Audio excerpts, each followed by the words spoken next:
Hi hello everyone.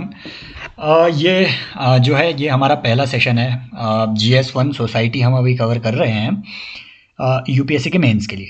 तो हाँ, हो सकता है ये मैं यूट्यूब पे भी अपलोड करूँ क्योंकि पहला सेशन है ऑब्वियसली।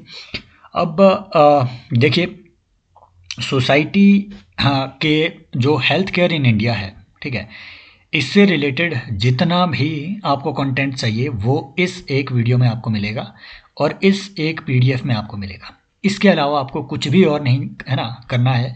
आप पाएंगे कि लगभग लगभग 40-50 मिनट के इस सेशन के बाद आपके इस पर्टिकुलर टॉपिक पे हर तरीके के नोट्स प्रिपेयर होंगे, ठीक है, वेल प्रिपेयर होंगे। और ये हमारा, ठीक है, जो एक पेड इनिशिएटिव है answer writing and content enrichment का, उसका एक हिस्सा है। तो यूट्यूब में अगर मैं ये डाल रहा हूँ तो यूट्यूब वाले जो देख रहे हैं तो है ना, they can consider joining it. सबसे पहले मैंने आपको जैसे सुबह के लाइव आंसर राइटिंग और इवैल्यूएशन सेशन में कैंडिडेट्स को बताया, और हो सकता है लोग क्योंकि ये रिकॉर्डेड सेशंस हैं, ठीक है, कंटेंट एनरिचमेंट के, तो हो सकता है लोग इसे बाद में, कुछ लोग इसे बाद में देख रहे हों। तो ये जितने भी हम टॉपिक्स यहाँ पे करेंगे मेंस के लिए, मेंस एनरिचमेंट के लिए, हमारा तरीका क्या होगा। सबसे पहले हम यूपीएससी के सारे पीवाईक्यूज को देखेंगे कि भाई फॉर एग्जांपल अगर हम हेल्थ केयर, फॉर एग्जांपल अगर हम एजुकेशन, फॉर एग्जांपल अगर हम कास्ट, फॉर एग्जांपल अगर हम रिलीजन, सोसाइटी के इन टॉपिक्स को देख रहे हैं, तो यूपीएससी ने उससे पहले, अब से पहले किस तरीके के क्वेश्चन इसमें पूछे और कब कब क्या इसका ट्रेंड रहा है, राइट। तो अगर आप देखेंगे भाई क्वेश्चन ना डायरेक्टली भी वो रिपीट कर रहा है ना। फॉर एग्जांपल मैं अगर आपको ये थर्ड क्वेश्चन अगर आप पढ़ो, थर्ड क्वेश्चन क्या चीज़ बता रहा है कि आई होप मैं ऑडिबल हूँ ठीक से, ठीक है। देखिए थर्ड क्वेश्चन कह रहा है कि critically examine the loopholes that exist in both public and private health care sectors in India. Explain in what ways private medical practices can be regulated to ensure affordable and quality health care to the people. ये है private medical practices के बारे में, 2014 में पूछा हुआ है। 2015 में अगर आप देखेंगे आप पाएंगे कि भाई private sector in health care पे फिर से सवाल उन्होंने पूछा हुआ है। ये सारे पीवाईक्यूज आपको इसमें अवेलेबल हैं ना, आप शांति से पढ़ सकते हैं। फिर देखिए एक चीज और, ट्रेंड देखिए यहाँ, फिर 2018 में ये आते हैं, appropriate local community level health care intervention is pre requisite. That means community participation in health care in India को यहां पे एम्फेसाइज करने की ये बात कर रहा है, समझ रहे हो। और इसी तरीके के ये जो क्वेश्चंस हैं ये, ठीक है, ये जो है ये बार बार ये पूछ रहे हैं। फॉर एग्जांपल यहाँ पे in order to enhance the prospects of social development sound and adequate health care policies are needed particularly in the field of geriatric and maternal health care. तो यहाँ पे स्पेसिफिकली वो आपसे बोल रहा है कि ओल्ड एज और मदर के हेल्थ केयर में आप क्या क्या है ना चीज़ें ला सकते हैं। तो हमने एक बात देखी कि हेल्थ केयर में भी ब्रॉड पॉइंट्स अगर आपके पास है उससे काम नहीं चलेगा। आपको इंडिया के न्यूट्रिशन ट्रांजिशन के अच्छे पॉइंट्स, अच्छा डेटा आपके पास होना चाहिए, समझ रहे हो। आपको private sector in health care, आपको ये पता होना चाहिए कि कौन सी वो कमेटीज है जिनकी रिकमेंडेशन आप यहाँ पे लिख सकें कि हाँ प्राइवेट पार्टिसिपेशन या फिर कम्युनिटी पार्टिसिपेशन की यहाँ इस पर्टिकुलर कमेटी ने बात की थी, समझ रहे हो। तो इस तरीके से जो है हम इस पर्टिकुलर टॉपिक को यहाँ देखेंगे। शुरुआत में ही मैं आपको बता दूं कि इसमें सिर्फ हेल्थ केयर का हम नहीं देखेंगे, सारे कीवर्ड्स, सारा जो इंपॉर्टेंट डेटा वो सब तो यहाँ देखेंगे ही, लेकिन ये जो विस्तृत मंथन है, डिटेल्ड एनालिसिस, उसमें ना सिर्फ हेल्थ केयर को हम देखेंगे बल्कि कुछ unique perspectives. For example globalisation का हेल्थ केयर पे क्या इम्पैक्ट है, अर्बनाइजेशन का हेल्थ केयर पे क्या इम्पैक्ट है, न्यूट्रिशन क्राइसिस जो इंडिया में इतना बढ़ रहा है ना, हेल्थ केयर के साथ साथ न्यूट्रिशन का जो टॉपिक है उसे भी यहाँ देखेंगे, right. Then mental health care जो है उन सब चीज़ों को यहाँ पे देखेंगे। केयर इकोनॉमी को भी यहाँ पे इसी में हम कवर करेंगे कि भैया इसके क्या चैलेंजेस है, क्या पोटेंशियल है इंडिया में, है ना। तो डिफरेंट डिफरेंट चीज़ें हैं इन्हीं 12 पेजेस के नोट्स में, 12 भी नहीं है, ये अराउंड 11 पेजेस के हैं। तो जैसे मैंने आपको बताया जो सबसे ज़्यादा काम के आपके लिए कंटेंट है वो पहले 2 पेजेज है, ठीक है, जो ये पेज है और जो ये अगला पेज है। इन 2 पेजेस के आपने प्रिंट आउट लेने हैं, जो भी है ना, जो भी प्लेटफॉर्म पे civilspot.in पे मुझे पढ़ रहे है ना, मुझे देख रहे हैं, मुझे सुन रहे हैं, प्रिंट आउट आपने है ना यहाँ से ये PDF डाउनलोड करनी है और इसके प्रिंट आउट आपने रखने हैं। आपके अगले 2-3 मेंस में सिर्फ यही काम आएंगे। इसमें आपको बेस्ट केस स्टडीज मिल रही है, best of the best case studies अगले 2-3 मेंस में यही लिखो, है ना। इसमें आपको ऐसी चीज़ें मिल रही है, फॉर एग्जाम्पल ये श्लोक है ना, ये आप कहीं पे भी इंट्रो के तौर पे यूज़ कर सकते हैं, कहीं पे भी इंट्रो के तौर पे, राइट। तो अभी शुरू करते हैं कि जब भी आपको किसी भी तरीके के हेल्थ केयर पे सवाल आए, वो आपसे मैटरनल हेल्थ केयर पे पूछे, वो आपसे हाँ ठीक है, वो आपसे जेरिएट्रिक केयर पे पूछे, वो पेडियाट्रिक केयर पे पूछे, वो आपसे डिजिटल हेल्थ पे पूछे, वो किसी भी तरीके का, वो आपसे न्यूट्रिशन पे पूछे, कोई भी तरीके का आपसे वो सवाल पूछे हेल्थ केयर पे, तो आपका इंट्रो सेम होना चाहिए, जो मुझे सुन रहे हैं। क्यों ये सेम होना चाहिए? देखिए, एक क्राइसिस ये भी है, नोट्स के जगत का एक क्राइसिस ये भी है कि लोग यूजुअली क्या करते हैं, उन्होंने वो सारे नोट्स पढ़ रखे हैं जो कि आपको बड़े कोचिंग इंस्टीट्यूट दे रहे हैं। अब इंस्टीट्यूट्स की प्रॉब्लम ये है कि वो सबके लिए है ना, उनके उनके वहाँ 2-3 हज़ार लोग वही मेंस 365 को पढ़ रहे हैं, 2-3 हज़ार लोग, 4,000 लोग वहीं से कंटेंट बना रहे हैं और सेम कंटेंट का आंसर वो वहाँ पे लिख के आ रहे हैं। चीज़ी लाइंस वहाँ भी होगी, ऐसी बात नहीं है चीज़ी लाइंस नहीं होगी, चीज़ी लाइंस वहाँ भी होगी, बट यूनिकनेस वहाँ पे नहीं है, समझ रहे हो ना। तो उसकी वजह से आप पाएंगे कि एग्जामिनर कम से कम बोर तो होगा ही, अगर 4,000 लोग एक जैसा इंट्रो लिख रहे हैं वहाँ पे रट्टा मार करके। लेकिन कुछ एक ऐसे एक्सपेरिमेंट्स आप कर सकते हैं, फॉर एग्जांपल जैसे यहाँ पे ये जो श्लोक है, ये जो शब्द हैं, ये चाणक्य के हैं कि एतत् सर्वम पुनर्लाभ्यम ना शरीरम पुनः पुनः, कि भैया वेल्थ, नॉलेज, पावर, ये सारी चीज़ें, पोजेशन, ये सारी चीज़ें मिल सकती है, लेकिन ह्यूमन बॉडी अगर एक बार गई तो वापस नहीं आएगी। चाणक्य ने कहा है, शुरुआत आपने यहीं से करना है ना, कि these words of wisdom's, these words of wisdom of Chanakya showcase the significance of a robust healthcare system in India। बस इतना सा आपका इंट्रो होगा, यही आपने लिखना है। वाई? क्योंकि मुझे बहुत सारे लोग फॉलो नहीं कर रहे हैं, बहुत लिमिटेड से हैं, मुश्किल से 100-150 लोगों तक ये है ना, कभी मतलब ऐसा हो तो अगले 1-2 साल में भी मुश्किल से 100-150 लोग इसे फॉलो करेंगे। सो डेफिनेटली यहाँ पे यूनिकनेस बनी रहेगी और ये एक अलग चीज़ है, राइट। फिर देखिए, मैंने शुरुआत में आपको एक एनरिच्ड कंटेंट की यहाँ समरी दे के रखी हुई है, इसे आप अपने हिसाब से पढ़ लेना, राइट। इसे आप अपने हिसाब से डाउनलोड करके पढ़ लेना। फॉर एग्जाम्पल कुछ एक कीवर्ड्स है, कभी भी आपको लिखना है हेल्थ सिक्योरिटी पैराडॉक्स, कि भैया इनकम लेवल आपकी राइज हो रही है, मॉडर्नाइजेशन हो रही है, बावजूद इसके आपकी पुअर हेल्थ है। तो जहाँ भी आपको ये दिखाना है कि इंडिया में क्या क्या हेल्थ इशू है, पहला आपको बताना है हेल्थ सिक्योरिटी पैराडॉक्स। वो कैसे शो करना है? राइजिंग इनकम एक तरफ को, है ना, हाँ, poor health conditions. For example 62% जो है इंडिया में नॉन कम्युनिकेबल डिजीजेज है, समझ रहे हो। और देखिए, एपिडेमियोलॉजिकल ट्रांजिशन, ये कीवर्ड आपने कहाँ यूज़ करना है? जहाँ पे भी आपको शो करना हो कि भैया कम्युनिकेबल डिजीजेज से नॉन कम्युनिकेबल डिजीजेज की तरफ हम जो है बढ़ रहे हैं, ठीक है। इतना ज़्यादा बर्डन, 62% नॉन कम्युनिकेबल डिजीजेज का बर्डन है ना, डेथ के केस में। तो ये जो इतना ज़्यादा बर्डन बढ़ रहा है, इसे हम कहते हैं एपिडेमियोलॉजिकल ट्रांजिशन। तो ये कीवर्ड्स आपने यूज़ करने हैं, है ना। फॉर एग्जाम्पल हेल्थ डेफिसिट, ये कीवर्ड आपने यूज़ करना है। ऐसा नहीं कि सिंपल सा कि lack of this, lack of that, नहीं, लिखो health deficit. Demographic dividend versus health deficit, है ना। प्रिवेंटिव प्रोमोटिव पैराडाइम को प्रमोट करने की ज़रूरत है कि क्यूरेटिव हेल्थ केयर को हम, है ना, प्रिवेंटिव हेल्थ केयर को हम प्रमोट करें, राइट। प्रिवेंटिव हेल्थ केयर माने भाई इशू होने से पहले ही प्रिवेंट कर दो, आप उनकी लाइफस्टाइल में चेंजेस लाओ इस तरीके से कि हेल्थ के इश्यूज हो ही ना। सोशल वैक्सीन, है ना, social vaccine, for example health care infrastructure जो है वो एक सोशल वैक्सीन के तौर पे वो भी काम करेगा। दूसरा, सोसाइटी में अगर आप एजुकेशन, सैनिटेशन, न्यूट्रिशन, ये सब चीज़ें फैलाओ तो एक हेल्थ के क्राइसिस के अगेंस्ट ये एक सोशल वैक्सीन के तौर पे काम करती है, समझ रहे हो। मान लो अगर वे फॉरवर्ड लिखना हो कि क्या क्या चीज़ें की जाए, तो एक वे फॉरवर्ड ये भी है कि promote social vaccine, social vaccination through education, sanitation, nutrition, है ना। ये एक नया कीवर्ड हुआ। Triple burden of diseases, communicable, non communicable and emerging. For example pandemic वगैरह हो गया, कोविड हो गया, है ना। इसे आप इस तरीके से ट्राइंगल बना सकते हो कि हेल्थ का इशूज, हेल्थ केयर के इशू इंडिया में क्या है। मान लो अगर आपके पास डेटा नहीं है तो ये कीवर्ड यूज कर लो, है ना। Triple burden of diseases, communicable, non communicable, emerging, समझ रहे हो इस तरीके से।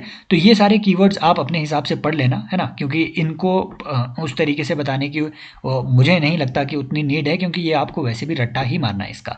ठीक है, ये कीवर्ड आपको मिल जाएंगे इस पूरे पीडीएफ में, है ना, और वो आपको मिलेंगे कोर्स के डैशबोर्ड में ही, वहाँ से आप डाउनलोड ये कर लेना। फिर देखिए कुछ केस स्टडीज़ आपने यूज़ करनी है, क्योंकि जो भी आगे हम इशू पढ़ेंगे उन सब में ये यूनिवर्सली अप्लाई होगी ये case studies, right. For example Rwanda ने एक community based health insurance system, है ना, एक पोस्ट जेनोसाइड हेल्थ रीबिल्ड का एक प्रोग्राम उन्होंने चलाया था। उसे उन्होंने नाम दिया म्यूचुअले दी सेंटे। ठीक है, ये आपने याद रखना है, म्यूचुअली डी सेंटे ये रवांडा का एक community based health insurance programme है। कम्युनिटी मिल करके, है ना, वहाँ पे हेल्थ इंश्योरेंस प्रोवाइड कर रही है, तो सिर्फ गवर्नमेंट वहाँ पे हेल्थ इंश्योरेंस का बर्डन नहीं ले रही है। दूसरी बात कि जो कम्युनिटी हेल्थ वर्कर्स हैं, जैसे इंडिया में आशा वर्कर हुए, वहाँ पे विलेज लेवल पे जाकर के कम्युनिटी हेल्थ वर्कर्स जो है रवांडा में हेल्थ सर्विसेज दे रहे हैं, तो उनका एक बहुत अच्छा ये प्रोजेक्ट है। समझ रहे हो। ऐसे ही रवांडा का एक और प्रोजेक्ट है जो आपने याद रखना है, जिप लाइन प्रोजेक्ट। क्यों? क्योंकि आपसे वो अब सवाल पूछ सकते हैं कि what is the use of technology in health care services. समझ रहे हो। तो एक AI based drone supply chain delivery का प्रोजेक्ट जो है रवांडा में ही चलाया गया है। अपार्ट फ्रॉम म्यूचुअली दी सेंटे, जिपलाइन प्रोजेक्ट भी रवांडा में चलाया गया है। तो आप इसका भी एग्जाम्पल लिख सकते हैं कि हाँ बेस्ट केस स्टडी एक ये भी है ना। दूसरा, ब्राजील में एक नेशनल फैमिली हेल्थ स्ट्रेटेजी इन्होंने अपनाई थी। इसमें क्या होता है, इसमें ये कि भैया जितने डॉक्टर है, नर्सेज है, कम्युनिटी हेल्थ एजेंट है, ये होम विजिट करेंगे लोगों को, है ना, घर में जा करके door step delivery of health care services. For example Brazil की फैमिली हेल्थ स्ट्रेटजी, ये आपने कहाँ लिखना है, जहाँ भी बोलें कि भैया इंडिया में हेल्थ केयर सेक्टर को और रोबस्ट करने में आप क्या क्या रोल, है ना, क्या क्या चीज़ें सजेस्ट करेंगे। तो सजेशन में कुछ आपको ये कमेटी के सजेशंस लिखने हैं। ये कमेटी के सजेशन जो मैंने यहाँ पे कमेटीज लिखी है, मान लीजिए 3 कमेटी के सजेशन लिख दिए, 3 आपने इंटरनेशनल बेस्ट, इनमें से कोई भी इंटरनेशनल बेस्ट प्रैक्टिस वहाँ पे कोट करनी है। इससे आपका आंसर जो है बहुत एनरिच हो जाएगा। ये बहुत ही अच्छी आपकी, है ना, ये केस स्टडीज़ हैं, आप अपने हिसाब से पढ़ लेना। फॉर एग्जांपल रवांडा का मैंने बता दिया, ब्राज़ील का मैंने बता दिया, यूके का ये बहुत ही फेमस है national health service programme. In fact इसमें टेली कंसल्टेशन, एआई, है ना, इंटीग्रेशन, चैटबॉट एटसेट्रा सबका यूज़ होता है यूके में जो नेशनल हेल्थ सर्विसेज है। ठीक है। देन यूके में एक्चुअल में एक अच्छी बात यह है कि सैलरी लोगों की हाई है, बावजूद इसके उनके हाथ में सिर्फ 50% के आसपास ही सैलरी पहुंचती है, क्योंकि वहाँ पे टैक्स ही नहीं कटता है, बल्कि यूके में जो ठीक है, जो लोगों की जो सोशल सिक्योरिटी के लिए है और उनकी जो हेल्थ सिक्योरिटी के लिए है, उसके लिए बहुत ज़्यादा वहाँ पे सेसेस वगैरह कटते हैं। समझ रहे हो। तो यूके का एक लगभग 50% ऐसे समझो कि वहाँ टैक्स ही दे रहे हैं लोग, है ना। तो उनमें से एक ये नेशनल हेल्थ सर्विसेज का अलग से वहाँ पे टैक्स चलता है। टैक्स तो क्या मतलब, वो उनकी सैलरी से कटता है, जो भी वहाँ पे एम्प्लॉयज़ हैं, जो भी इसमें नेशनल हेल्थ सर्विस में एनरोल होंगे, तो वहाँ कोई खर्चा नहीं लगता है यूके में। जो नेशनल हेल्थ सर्विस में एनरोल्ड हैं वो वहाँ पे उसी नेशनल हेल्थ सर्विस के थ्रू ही वहाँ से हेल्थ इंश्योरेंस का वो चीज़ लेकर के अपनी पूरी जितनी भी है ना, उनका हेल्थ का जो खर्चा है वो ये नेशनल हेल्थ सर्विस उठाती है। क्यों? क्योंकि ये उनसे प्रीमियम भी तो चार्ज करती है। देखिए एस्टोनिया का डिजिटल हेल्थ रिकॉर्ड, इन्होंने एस्टोनिया ने एक अच्छी बात की कि ब्लॉकचेन का यूज़ किया एक डिजिटल हेल्थ रिकॉर्ड बनाने में, और इंडिया भी ये कर रहा है। इंडिया भी ये कर रहा है, ब्लॉकचेन टेक्नोलॉजी का यूज़ कर रहा है। जो हमारा नेशनल डिजिटल हेल्थ मिशन है उसके तहत जितने भी आपकी डिजिटल हेल्थ आईडीज़ बन रही है लोगों की, उसके लिए ब्लॉकचेन टेक्नोलॉजी का यूज़ कर रहे हैं। अब ये ब्लॉकचेन टेक्नोलॉजी कैसे काम कर रही है, आई होप आप सभी को मालूम होगा, है ना। फॉर एग्जांपल अपोलो हॉस्पिटल जो है एआई एल्गोरिदम्स का यूज़ कर रहे हैं कैंसर डिटेक्शन के लिए। तो ऐसी चीज़ों का यूज़ जो है किया जा सकता है ना, टेक्नोलॉजी में। फिर देखिए ये कुछ डेटा है, ये आपको याद ही करना पड़ेगा, ये आपको रटना ही पड़ेगा, इसमें और कुछ नहीं है ना। डेटा का सोर्स क्या है, सारे डेटा का source national family health survey 5, ठीक है, NFHS 5, ठीक है, ये उनका डेटा है। फॉर एग्जांपल जो स्टंटिंग है इंडिया में, स्टंटिंग जो है कम हुई है, पहले 38% थी, अब 35% के आसपास हो गई है ना। वेस्टिंग जो है बच्चों की वो लगभग 19% के आसपास है, लगभग 32% जो है हमारे बच्चे, है ना, ये अंडर वेट है। ये एटलीस्ट ये 3 डेटा याद कर लेना। क्यों? क्योंकि न्यूट्रिशन क्राइसिस पे जब भी आपसे सवाल पूछे तो ऐसा डेटा आपको वहाँ डालना पड़ेगा। न्यूट्रिशन क्राइसिस पे जब भी आपसे वो सवाल पूछे तो आपको अनीमिया का डेटा भी डालना पड़ेगा कि भैया लगभग 57% जो है, 57% के आसपास जो वुमेन है ये अनीमिक है ना, और जो 67% के आसपास जो बच्चे हैं ये अनीमिया से ग्रसित हैं। ये एक्चुअल में लेटेस्ट जो फिगर्स है ये 51% के आसपास है, ठीक है।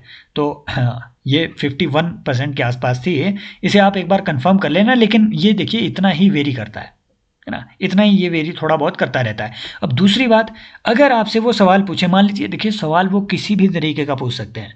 अगर वो आपसे सवाल पूछे कि gender related nutrition security paradox India में कैसे है ना, तो आपको वो बताना है कि हाँ, जेंडर का जो न्यूट्रिशन सिक्योरिटी पैराडॉक्स या फिर जो जेंडर आप इसमें जेंडर का जो एंगल अगर इसमें डालना हो न्यूट्रिशन सिक्योरिटी का, है ना, तो वो जेंडर का एंगल आप कैसे डालेंगे कि भैया वुमेन जो है लगभग 57% अनीमिक है, लेकिन मेन जो है वो सिर्फ 25% के आसपास इनमें अनीमिया है। समझ रहे हो? और अनीमिया पिछले 5-10 साल में बढ़ा है।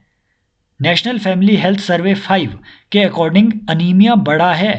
पहले वो है ना 53%, 58%, 22% था, लेकिन अनीमिया का जो, ये आपके प्री के लिए भी इंपॉर्टेंट है, प्री में ऐसी चीज़ें पूछ सकते हैं, अनीमिया का बर्डन इंडिया में बढ़ा है, घटा नहीं है। समझ रहे हो? और जो टोटल फर्टिलिटी रेट है देखिए ये रिप्लेसमेंट लेवल से भी नीचे आ गया है। नेशनल फैमिली हेल्थ सर्वे के अकॉर्डिंग ये रिप्लेसमेंट लेवल क्या होता है 2.1। ये एक ऐसा लेवल होता है कि यहाँ पे आपकी पॉपुलेशन स्टेबल रहती है, लेकिन यहाँ जो TFR है ये इससे भी कम आ गया है, 2.0 पे आ गया है। तो है ना, ये सब चीज़ें आप इसमें डाल सकते हैं। फॉर एग्जाम्पल जो कॉन्ट्रासेप्टिव प्रेवलेंस रेट है ना मैरिड वुमेन में, ये अराउंड 67% है। दैट मीन्स अभी भी जो आपके 33% वुमेन है ये कॉन्ट्रासेप्टिव्स का यूज़ ही नहीं कर रही है। कहीं भी अगर आपको पॉपुलेशन के बारे में लिखना हो तो ये 2 डेटा आपका वहाँ पे भी यूज़ आएगा पॉपुलेशन है ना पे। Number 1 total fertility rate replacement level पे आ गया है। दूसरा कि कॉन्ट्रासेप्टिव प्रेवलेंस रेट जो है कुछ एक स्पेशल स्टेट्स में जैसे बिहार, झारखंड वगैरह हो गया, जो पिछड़े हुए राज्य हैं, वहाँ मैरिड वुमेन कॉन्ट्रासेप्टिव्स की एक्सेस ही नहीं है उनके पास। लगभग 33% वुमेन के पास कॉन्ट्रासेप्टिव्स की एक्सेस ही नहीं है, इसलिए जो है आपका एक स्क्यूड पॉपुलेशन ग्रोथ रेट आपको देखने को मिलेगा। समझ रहे हो? तो ये जो इस तरीके का डेटा है एक बार पढ़ लेना, क्योंकि देखो ये कुछ चीज़ें हैं रट्टे वाली चीज़ें, ये आपको रट्टे से ही मिलेगी। मैं अगर यहाँ बता भी दूँ तो उसका कोई वो फ़ायदा नहीं है। जो मैंने यहाँ हाईलाइट कर रखे हैं उसे यहाँ पढ़िए कि इंस्टीट्यूशनल डिलीवरी जो है लगभग ये अब 93% के आसपास हो गया है। मैं अभी लेटेस्ट देख रहा था तो 88 है ना, आप लिख सकते हैं कि नेशनल फैमिली हेल्थ सर्वे के अकॉर्डिंग लगभग 88 जो है इंस्टीट्यूशनल डिलीवरीज हैं इंडिया में, 88%। फुल इम्यूनाइजेशन ये भी जो है 77% के आसपास फुल चिल्ड्रन का इम्यूनाइजेशन हुआ है मिशन इंद्रधनुष के तहत। ठीक है, फिर देखिए एक और चीज़ ये आपको ध्यान में रखना है, WHO रिकमेंड करता है लगभग 5% GDP का आपके हेल्थ एक्सपेंडिचर हो। एजुकेशन पे हम कोशिश कर रहे हैं 6% हो, कस्तूरी रंगन कमेटी के रिकमेंडेशन के अनुसार। लेकिन WHO रिकमेंड करता है हेल्थ में भी लगभग 5% GDP का जो एक्सपेंडिचर हो। इंडिया में अभी 1.2% ही है लेंसेंट रिपोर्ट के अकॉर्डिंग, है ना। तो ये भी आप जो है डेटा यूज करेंगे। आउट ऑफ पॉकेट एक्सपेंडिचर पहले हमारा है ना, पहले हमारा 62% के आसपास था, अब ये NFHS 5 के अकॉर्डिंग 47% के आसपास आ गया है। तो आउट ऑफ पॉकेट एक्सपेंडिचर जितना कम होगा लोगों पे हेल्थ केयर एक्सपेंडिचर का बर्डन उतना कम होगा। समझ रहे हो? और तो इसमें जो आपके है ना PMJAY है ना, तो इस तरीके की जो स्कीम्स हैं, इस तरीके की स्कीम्स का एक इम्पॉर्टेंट रोल रहा है। फिर देखिए जब भी आपको वे फॉरवर्ड लिखना है, कुछ मैंने बताई है इंटरनेशनल बेस्ट केस स्टडीज़ आपको लिखनी है उसमें वे फॉरवर्ड के तौर पे। कुछ यहाँ कमेटीज़ है ये भी आपको रटनी ही पड़ेगी। पहली कमेटी याद रखना भोरे कमेटी, फिर श्रीवास्तव कमेटी है ना, ये जंगला वाला आप याद रखो ना रखो वो अलग बात है, लेकिन श्रीनाथ रेड्डी कमेटी को भूलना नहीं है। चाहे वो हेल्थ केयर पे सवाल पूछे, चाहे वो आपकी केयर इकोनॉमी पे सवाल पूछे, हर जगह आपकी श्रीनाथ रेड्डी कमेटी याद है ना आपको आनी चाहिए। चाहे वो डिजिटल हेल्थ पे सवाल पूछे, चाहे वो किसी और चीज़ पे सवाल पूछे, श्रीनाथ रेड्डी कमेटी के बहुत ही कॉम्प्रिहेंसिव जो है रिकमेंडेशंस रहे हैं। है ना। यहाँ आपको रिकमेंडेशन लगभग सभी के सिमिलर होंगे। फॉर एग्जांपल बोरे कमेटी ने उस वक्त कह दिया कि यूनिवर्सल हेल्थ कवरेज जो है इंडिया में होनी चाहिए। तो राइट टू हेल्थ का कॉन्सेप्ट बोरे कमेटी ने तब है ना उस वक्त पहले अडॉप्ट कर लिया था। फिर इन्होंने सजेस्ट किया था कि हेल्थ इंफॉर्मेशन सिस्टम क्रिएट किया जाए, जो कि अब क्रिएट किया जा रहा है इंडिया में। Integrated health care information system जो है ये digital national digital health mission के तहत हम क्रिएट कर रहे हैं। श्रीवास्तव कमेटी ने 1975 में कह दिया था कि एक कम्युनिटी हेल्थ वर्कर्स का कार्डर हमें है ना डेडिकेटेड कार्डर एक क्रिएट करना है।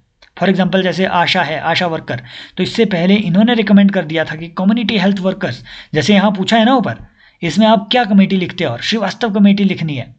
ये जो यहाँ पे सवाल पूछा हुआ है कहाँ गया कम्युनिटी हेल्थ केयर, ये local community level health care intervention, यहाँ लिखनी है भाई आपने श्रीवास्तव कमेटी की रिकमेंडेशन कि भैया एक डेडिकेटेड वर्कर्स है ना कम्युनिटी हेल्थ केयर वर्कर्स का एक डेडिकेटेड कार्डर बनाइए, एक medical and health education commission बनाइए। क्यों?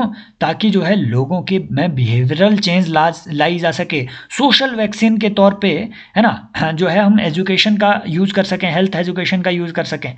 Recommended better disease surveillance system है ना, and then called for health manpower information system, कि हमारे जो हेल्थ केयर वर्कर्स हैं उनका भी एक इंफॉर्मेशन सिस्टम क्रिएट किया जाए। तो अब नेशनल डिजिटल हेल्थ मिशन में हम वो भी है ना डिजी डॉक्टर वगैरह उस तरीके की जो आईडीज़ हैं वो क्रिएट कर रहे हैं। श्रीनाथ रेड्डी कमेटी की जो रिकमेंडेशन है ये बहुत ज़रूरी है। इन्होंने रिकमेंड किया है कि 3% ऑफ जीडीपी बाय 2022 हमें लानी है ना हेल्थ केयर स्पेंडिंग, लेकिन ये अभी भी 1.2% है। ये एक इशू है। प्राइमरी हेल्थ केयर की फोकस होना चाहिए। 70% ऑफ जो टोटल स्पेंडिंग है ये प्राइमरी हेल्थ केयर में डालो। श्रीनाथ रेड्डी कमेटी ने कही है ये बात, लेकिन अभी भी हम प्राइमरी हेल्थ केयर में मेन फोकस नहीं दे रहे हैं। राइट। हेल्थ इंफॉर्मेशन सिस्टम जो है इंडिया में क्रिएट किया जाए, वही जो ऊपर की बात है, national health information network with electronic health records, अब ये बनाया जा रहा है ना।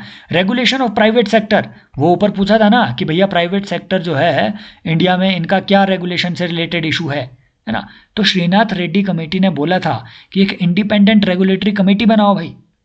अभी क्या है, अभी क्लैश ऑफ इंटरेस्ट है, कॉन्फ्लिक्ट ऑफ इंटरेस्ट है। वो कैसे? Government is the participant and government is the regulator. There are government hospitals who are participants and government itself is the regulator. अब भाई अगर प्राइवेट सेक्टर को आपने है ना आपने बढ़ाना है तो एक इंडिपेंडेंट रेगुलेटरी अथॉरिटी बनाइए, वो अभी हमारे पास नहीं है। श्रीनाथ रेड्डी कमेटी ने ये रिकमेंड किया था, है ना। फिर देखिए कम्युनिटी पार्टिसिपेशन के श्रीनाथ रेड्डी कमेटी ने बोला ये सारी रिकमेंडेशन उसमें आएंगी कि पंचायती राज इंस्टीट्यूशन, लोकल गवर्नमेंट, इन्हें हेल्थ प्लानिंग में जो है आप इन्वॉल्व कीजिए, इलेक्ट्रॉनिक हेल्थ रिकॉर्ड्स बनाइए, टेलीमेडिसिन है ना, आईसीटी बेस्ड हेल्थ डिलीवरी। इन सब चीज़ों पे श्रीनाथ कमेटी की बहुत ब्रॉड रिकमेंडेशंस हैं, ये आपने याद करनी ही करनी है। समझ रहे हो? ये जो है ये मैंने आपको बता दिया। एक बार इन पेजेस का प्रिंट आउट ले लेना है, क्योंकि जो की चीज़ें हैं वो यही है, यहीं से आपके बेस्ट आंसर्स बनेंगे, इसी एक कंटेंट से है ना, इन्हीं 2 पेजेस से आपके बेस्ट आंसर्स बनेंगे, है ना। ये बाकी चीज़ें तो बस एनालिसिस के लिए है। फॉर एग्जांपल हेल्थ केयर से रिलेटेड अगर वो चैलेंजेस आपसे पूछ ले तो क्या क्या होगा? लो पब्लिक स्पेंडिंग, कितना? 1.2% ऑफ जीडीपी, मैंने ऑलरेडी बताया। High out of pocket expenditure अभी कितना है? 47%, मैंने आपको बताया। ये हेल्थ केयर के ब्रॉड इशूज़ हैं। माल न्यूट्रिशन और अनीमिया, मैंने बताया आपको, है ना। यहाँ आप लिख सकते हैं कि अनीमिया जो वुमेन में है 57% के आसपास है ना। चिल्ड्रन 67% के आसपास अनीमिक है।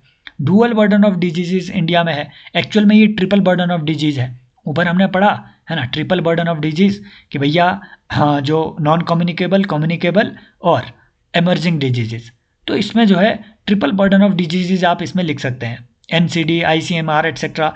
हेल्थ केयर इनइक्वालिटी इंडिया में है। फॉर एग्जांपल बिहार में स्टंटिंग इतनी ज़्यादा है भाई, है ना, छोटे लोग वहाँ पैदा हो रहे हैं। सिक्किम में स्टंटिंग कम है, समझ रहे हो? तो आप इसमें लिख सकते हैं, यहाँ आप मैप भी बना सकते हैं कि कुछ जो बीमारू स्टेट, सो कॉल्ड बीमारू स्टेट्स हैं, वहाँ पे हेल्थ केयर का ज़्यादा इशू है कंपेयर टू अदर, है ना, अदर जो भी आपके स्टेट्स हैं। फिर ह्यूमन रिसोर्स शॉर्टेज, एक्चुअल में ये जो डॉक्टर पॉपुलेशन रेशो है ये भी एक कॉन्फ्लिक्टिंग चीज़ है। क्या किया गवर्नमेंट ऑफ इंडिया ने 2 साल पहले जो आपके ये जो आयुष वर्कर्स हैं, आयुष वर्कर्स, इन्हें भी डॉक्टर कंसिडर कर लिया, है ना। तो ये जो आयुष डॉक्टर्स हैं इनको अगर मिलाया जाए तो WHO का ये जो नॉर्म है कि भैया हर एक डॉक्टर, हर 1000 लोगों के लिए एक डॉक्टर हो, इसको हम, है ना, इसको हम फुलफिल कर रहे हैं। क्यों? क्योंकि उसके हिसाब से 779 समथिंग, है ना, लगभग लगभग इतने लोगों पे एक डॉक्टर था। तो उस हिसाब से हमारा ठीक है, इंक्लूडिंग आयुष वर्कर्स। समझ रहे हो ना मेरी बात को? लेकिन भाई जो जो हमारे एलोपैथी वाले डॉक्टर्स हैं वो अभी भी बहुत कम है, वो अभी भी बहुत कम है ना। वो अभी भी एक डॉक्टर 1511 लोगों के लिए है। समझ रहे हो? तो डॉक्टर पॉपुलेशन रेशो इंडिया में अभी भी बहुत कम है। वीक प्राइमरी हेल्थ केयर, 15 से 20% जो इंडियंस है they rely on government primary centres, है ना। बाकी जो है प्राइवेट प्राइमरी हेल्थ केयर के लिए जो आपके छोटे मोटे क्लिनिक है वहाँ चले जाते हैं। तो जो government primary health care services हैं वो उतनी अच्छी नहीं है। आप देखेंगे भी, है ना, जो पीएचसीज हैं आप जाकर के देखना, गांव में जाकर के देखना, कहीं और जाकर के देखना, वो आपको बस, है ना, छोटी मोटी दवाएं देंगे, है ना, और वहाँ पे उतना क्वालिफाइड जो है स्टाफ भी नहीं है।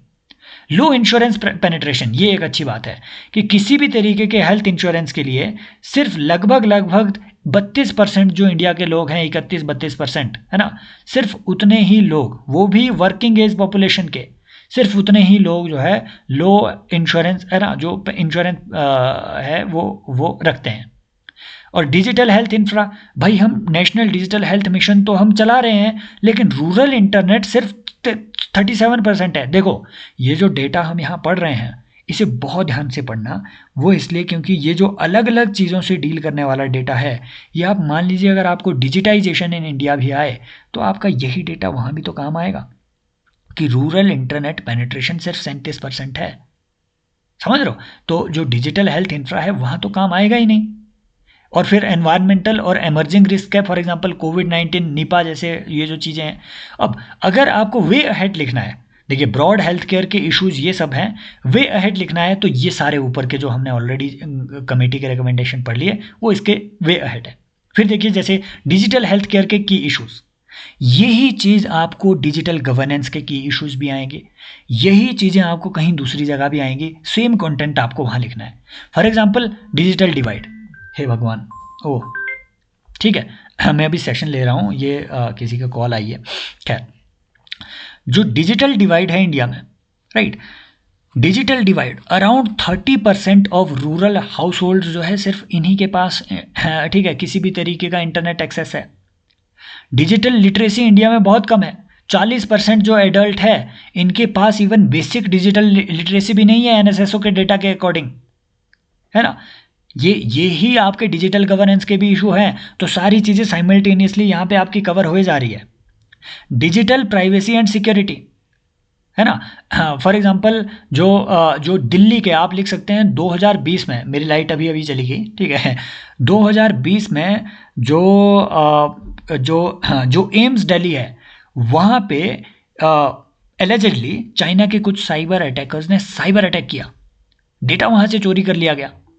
और अभी हमने डिजिटल डेटा प्रोटेक्शन एक्ट भी पास किया हुआ है।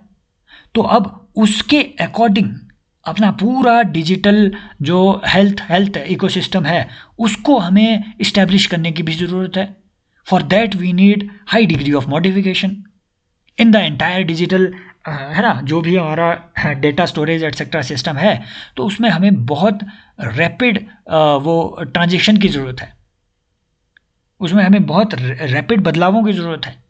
फिर देखिए इंफ्रास्ट्रक्चर गैप्स भी हैं, है ना, सिर्फ 28% पीएचसी के पास किसी तरीके का फंक्शनल कंप्यूटर है। और ये बात सही है बिल्कुल, आप चौंक जाएंगे कि जो पीएचसीज हैं इंडिया में, आप जाइए रूरल पीएचसीज में जाइए, उनमें से बहुत सारी पीएचसीज में इवन इलेक्ट्रिसिटी का कनेक्शन भी नहीं है।